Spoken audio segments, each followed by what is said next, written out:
एक दर्जी था, उसका काम खूब चलता था। घर में सभी आनंद पूर्वक रहते थे। उसकी माँ थी, पत्नी और 2 बच्चे थे। वह सीधा साधा व्यक्ति था। सुबह उठना और नहा धोकर दुकान पर जाना, शाम को दुकान बंद करके घर आना और भोजन करना और सो जाना। छुट्टी के दिन घर पर रहना या बाहर कहीं जाना होता तो वह जाता। एक बार उसका मित्र आया और उसे ले गया।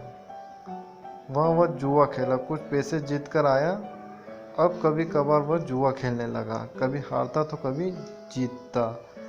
धीरे धीरे जुआ खेलने में उसकी दिलचस्पी बढ़ती चली गई।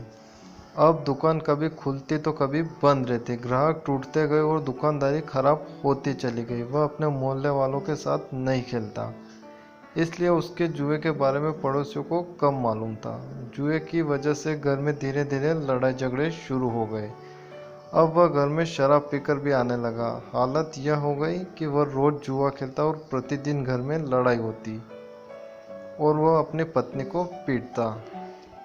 वैसे तो उसे कोई कुछ नहीं कहता। अब रोज रोज की लड़ाई और मारपीट से पड़ोसियों की नींद खराब होने लगी, तो उन्होंने मजबूरी में पुलिस को सूचना दी।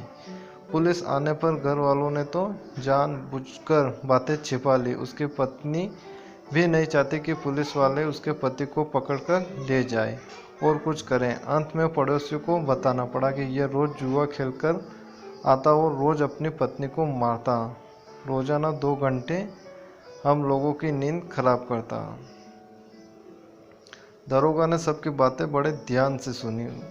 उसको ले जाते समय दरोगा बोला, अच्छा ये बात है, आप हारे और बहू को मारे।